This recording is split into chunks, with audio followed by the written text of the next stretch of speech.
Bitawan mo ako! Kunin mo na lahat ng pera ko! Huwag mo lang akong saktan! Wala ka nang magagawa. Akin ka.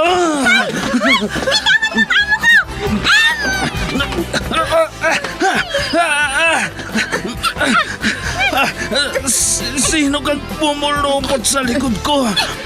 Bumaba ka dyan.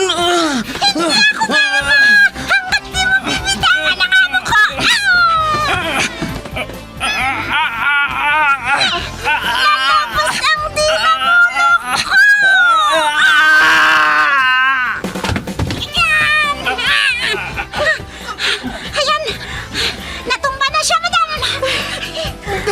Salamat, Pepita! Salamat! Super Pipita, ang balikbayan na OFW, survivor mula Iraq, palaban sa hirap at nakahandang magsakripisyo sa ikabubuti ng karamihan, kabilang sa mga naturingang bagong bayani ng bansa. Super Pipita, isang dula na kung saan inyong mapapakinggan ang iba't ibang pakikipagsapalaran ng isang OFW. Super Pipita, mula sa Lovelet Artist and Talent Center Drama Productions, handog sa inyo ng #1 and most trusted radio network in the country, Bombo Radio Philippines. Basta Radio Bombo.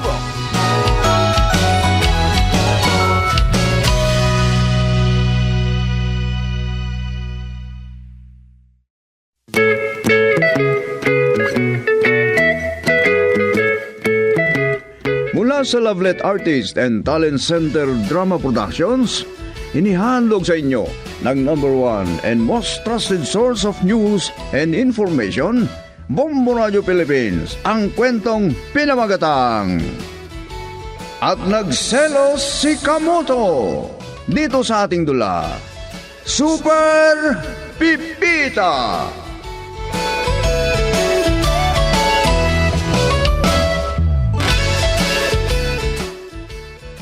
Wow, ang sarap talaga na itong bulalo. Wow, talaga. Oo naman, si Pipita yatang nagluto niyan. Talo niyang bulalo sa kabayanan. Alam mo, Kamuto, maswerte ang makakapangasawa kay Pipita. O ano masasabi mo, ha? Ah, oo naman. Nay, naku ha! Di lang ngayon ako nagluto ng bulalo. Binubulan niya ako. Hindi nga. Totoo ang sinasabi ni Popoy. Masarap talagang luto mo. Tama. Alam mo, Pipita, na-miss ka namin nung umalis ka para magkatulong. Ano naman to si Kamutong to? Hina talaga. Kaya nga, kung nandito ako sa bugyasan, ipinagluluto ko kayo ng masasarap na pagkain at ulam. Pasasalamat ko rin sa pag-alaga niyo sa bahay ko at dito sa garden ko. Ah, Magsalita ka naman, Kamuto. Nilift-to-lift mo naman yung but ng baka. Wala nang patayan. kung ano-anong sinasabi mo, Popoy. Eh, may talaga pa namang karap tayo. Sus, naiya ka pa kay Pipita. Parang kapatid nga ang turing niya sa'yo eh. Ay ko. Si Celine nga rin ang sumingaw. Ha? Oo, parang nagpapasak lolo. Oh, anong nangyari at napasigaw siya? Nadulas yata. Ay, Celine, bakit? Anong ginagawa mo?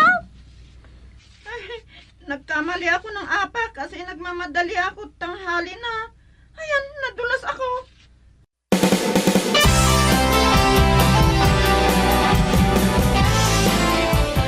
Naku, ano bang nangyari sa'yo? Para ka nang palakang... Naku. Sumirko-sirko kasi ako, kuya. Ay, naku, mag-ingat ka kasi. O Kabuto, bakit ka nakapamiwang dyan? Pinapanood mo lang si Celine na naka... Ay naku. Asan ba yung cellphone mo at picture ako ngang binubuhat mo si Celine, Kabuto? Ano? Batukan ka dyan eh, makita mo eh. Tumigil ka nga. Celine, bakit di ka pa bumangon at baka napilaya ka naman? Ay, buhati ka na lang ni Kaputo. Ano? Ah. Ay, Silin, alalayan na lang kita. O Popoy, pulutin mo ang mga pinggan, kutsara, kaldero at kasirula. Oh, asan na yung lalagyan mo? Aray ko. Ay, kung kaya ko sanang bumangon, kuya. Ah? Ay, sana buhatin mo naman ako, kuya. Ano? Tulungan mo naman si Silin. Ah? Buhatin mo na lang. Nakaupo na lang dyan. Ano? Ay, wag na, Ate Pipita. Kay Popoy na lang ako magpapabuhat. Ay, aray ko. Nabali na yata ang bewang ko. Ano? Ay, Kamuto, Budoy, ano bang ginagawa ninyo? Ay, alis ka na dyan, Kamuto. Naku, hindi pala gentleman si Kamuto. Di ba, Pipita? Ano kasi, Ay, naku! Ano bang ginagawa nyo? Tulungan nyo na si Silin! Ay, Popoy, alalayan mo na siya! Sige, sige.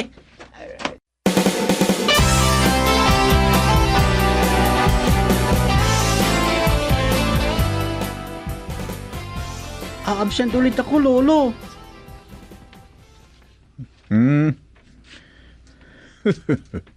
Ngayong week lang naman ang absent mo, di ba? Ay, Di bali, attorney. Kakausapin ko yung teacher ni Ken. ba't ba tayo na lang ang naiwan? Lolo, miss ko na po sila Papa at Mama, pati na ang mga kapatid ko. Huwag ka nang umiyak, Apo. At maiiyak din sa lolo. Nahihirapan na akong mag-cope up ng mga lessons namin, Lolo. Don't worry. Kukunin ko ang mga lessons mo kay teacher. Plus maghahanap ako ng tutor mo. Okay? Opo, Tita Lovely. No siya. Tara na, attorney. Malilit na po tayo sa bista ninyo. Ako po, isasama niyo ulit ako sa korte? Oo. Doon ka muna sa food court kakain, ha? Di bale, walang mangyayari sa'yo doon. Bibilhan kita ng maraming pagkain. Konting tiyaga, Apo. Di bale, pag mayaya ka na, di ako kampante na mag-isa kang papasok. Ayaw kong mapahamak ka, Apo.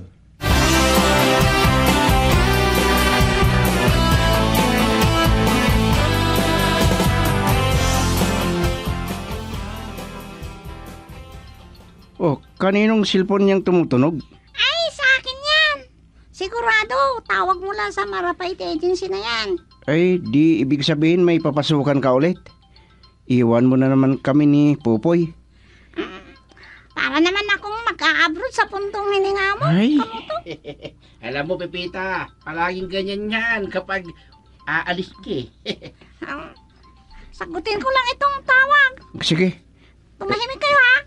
Hello po? Opo. Ako po si Pipita Kalayat. Kung ganon, may papasukan ulit ako, madam.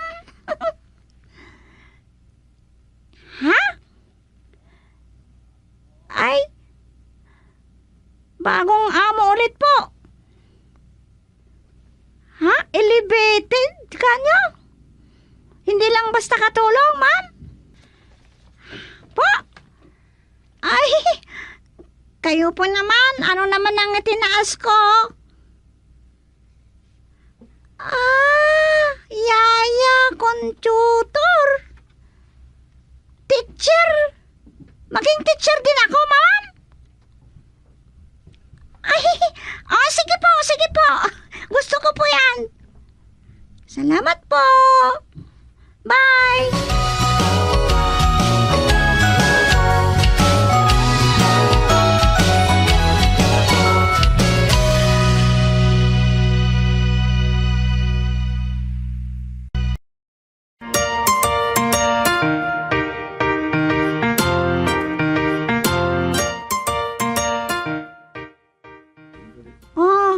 Nandito lang ako sa labas, ha? Alam mo naman kung saan tayo nagpark. Opo, Yaya Pipita. Kung di ko kayo makikita sa may gate mamaya, puntahan ko kayo sa parking area. Oo. O ano, nakuha mo yung books mo? Yung assignments mo? Opo. Bye, Yaya. Bye, Ken! Ken Pogi. Ay, naku. Ang bait din ng batang to. Sayang lang at maaga daw na naunila. Ay, nakakaawa naman. Sabi nila, nadisgrasya ang mga magulang at mga kapatid niya.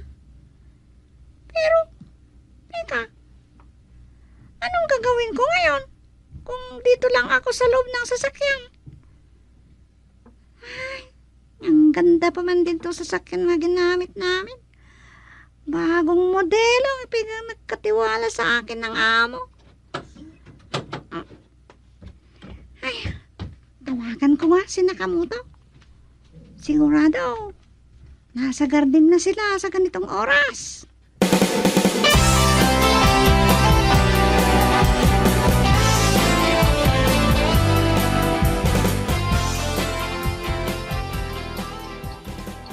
Hoy, Kabuto! Yung cellphone mo!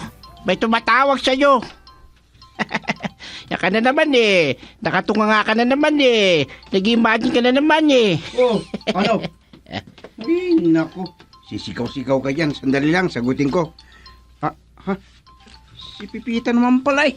Oh, imposibleng tawagan ka ni Pipita. Uy, ikaw naman. Ay, naku. Hello, Pipita. Magulo kasi si Pupoy. Speaker mo para maniwala ko si Pipita yan. Pipita. Ano? Ako tao. Oh, Ba't naman nakukunwari si Popeye? Ay Pipita. Mula nang umalis ka, parang napukpok na kuhol si Kamuto. tumigil ka nga. Aray ko. Pagod lang ako kasi puro salita na wala namang gawa. Grabe ka naman. Bakit mo ako pinatukan? Tumigil kayo dyan! Makinig kayo sa sasabihin ko, ha? Ha? Ang gara ng buhay ko ngayon. Parang true akong mayaman. Pero yaya lang pala. Ganon? Ganon? Oo! Biro nyo? Biyodong attorney ang amo ko ngayon. May apo na nag-aaral sa private school. Hatid sundo at ako mismo ang driver. Ha? Yaya, conductor ako. Magluluto paminsan-minsan. At kung ano lang ang papagawa sa akin ng personal assistant ni attorney, yan na ang gagawin ko. Ay, nako, ang ganang buhay ko dito, akala nyo. Pero hulaan nyo. Ano ang susunod kong sasabihin? Ano yun? Masaya kung... Ay, pakakasalan ka na ng biyudo mong amo. Wala ka na, Kamuto. Ganon ba, Pipita? Ay, loko ka, Pupoy, ha? Anong sinasabing pakakasalan ako ng amo kong biyudo? Ay, pero alam nyo, gwapo rin kahit matanda na ang amo ko. Mayaman pa. At alam nyo, puring-puri niya ang luto ko. Nako, dyan na yan pupunta, Pipita. Di pwede yan. Ay nako, talaga naman. Pag sinuwerte ka, makakapakasawa ka ng mayamang abogado. Pautang ka, Pipita. Ikaw naman, ang bilis mo magsalita dyan, halos di ko maintindihan, ha? Ikaw talaga, Pupoy. Namiss ko tuloy yung harap-harapan na biruan natin.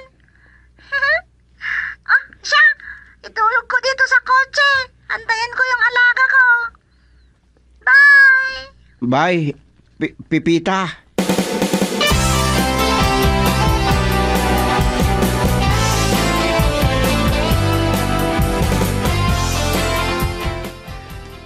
Attorney Mimoy office, hello?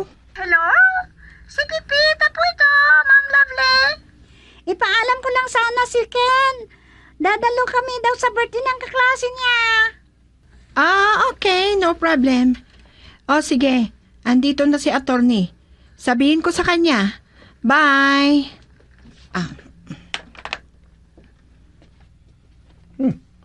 Si Pipita ba ang tumawag, Lovely? Oh, coffee please. Yes, attorney. Wait a minute.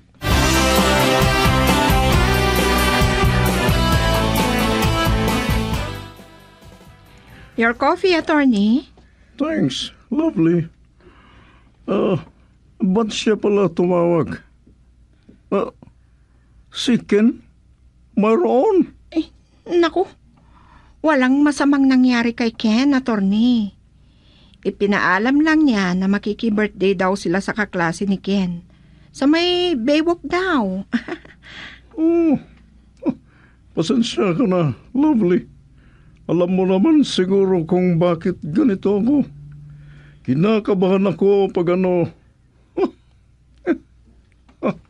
Hindi ako ninenervyos sa loob ng korte.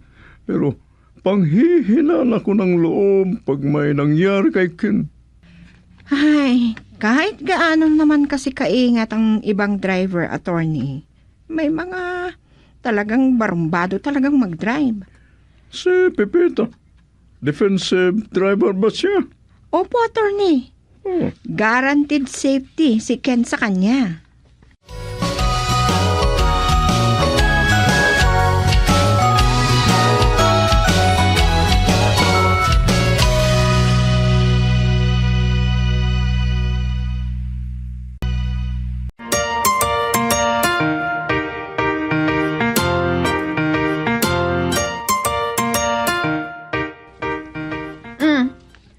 Parang pag-usukan kadilim ang mukha mo, Kuya Kamoto.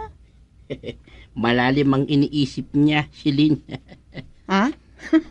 May malaki siyang problema? At ano ba naman ang tinatawanan mo?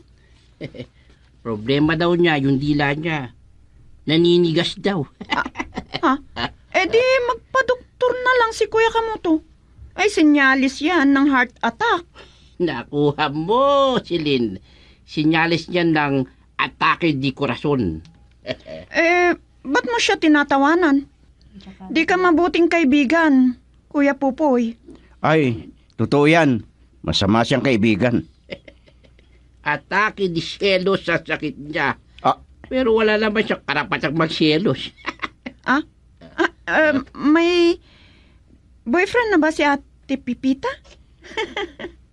Ano? Ha?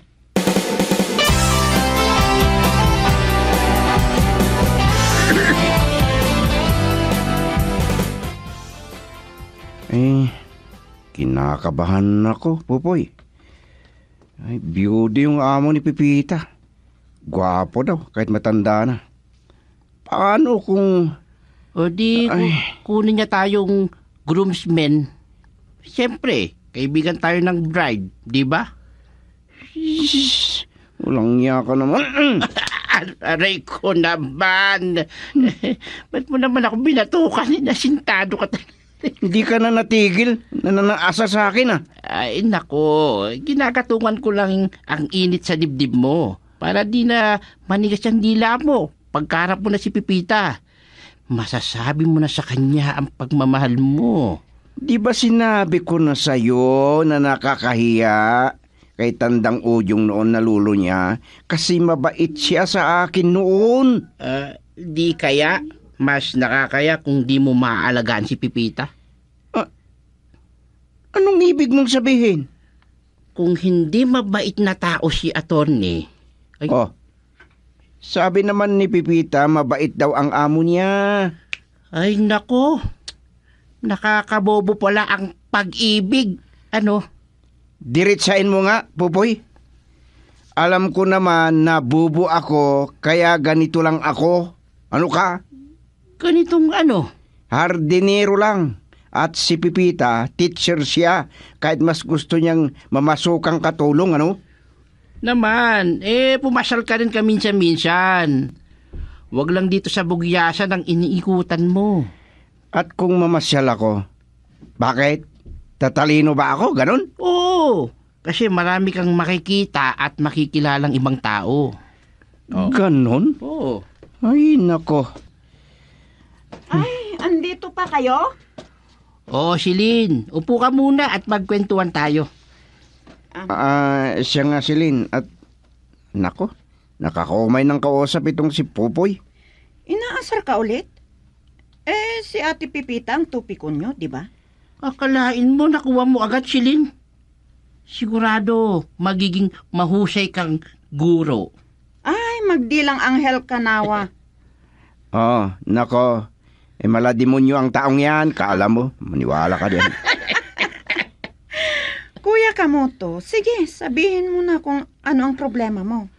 Siya, Teacher Silin.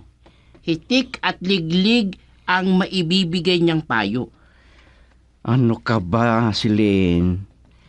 Noong tumawag kasi si Pipita, sinabi niya na may ibibigay daw sa kanya ng amo niyang biyodong attorney. Ano kaya yun? Ang haka-haka ko, kursunada ni Atty. si Pipita, Silin. Di niyo tinatanong kung ano ang ibibigay ng amo niya? Naputol kasi ang usapan namin. At nung tumawag ulit sa amin ni Popoy, hindi ko naman tanong sa kanya kung ano yun. Naduwag kasi ako. Sa ganang iyo, Silin, ano ang ibibigay ni Atty. kay Pipita? Hindi ko alam kung ano. Pero sigurado ako, regalo yun dahil biyudo si attorney at dalaga naman si Ate Pipita. Ay, hindi! Hindi pwede!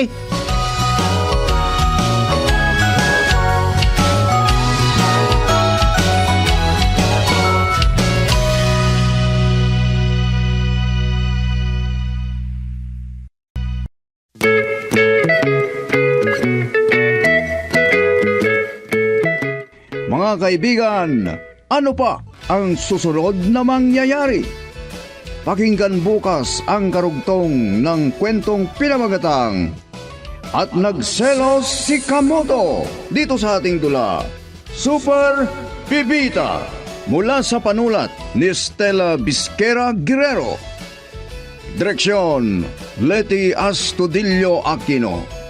Inihandog sa inyo ng #1 and most trusted source of news and information, Bombo Radio Philippines. Basta Radio, Bombo!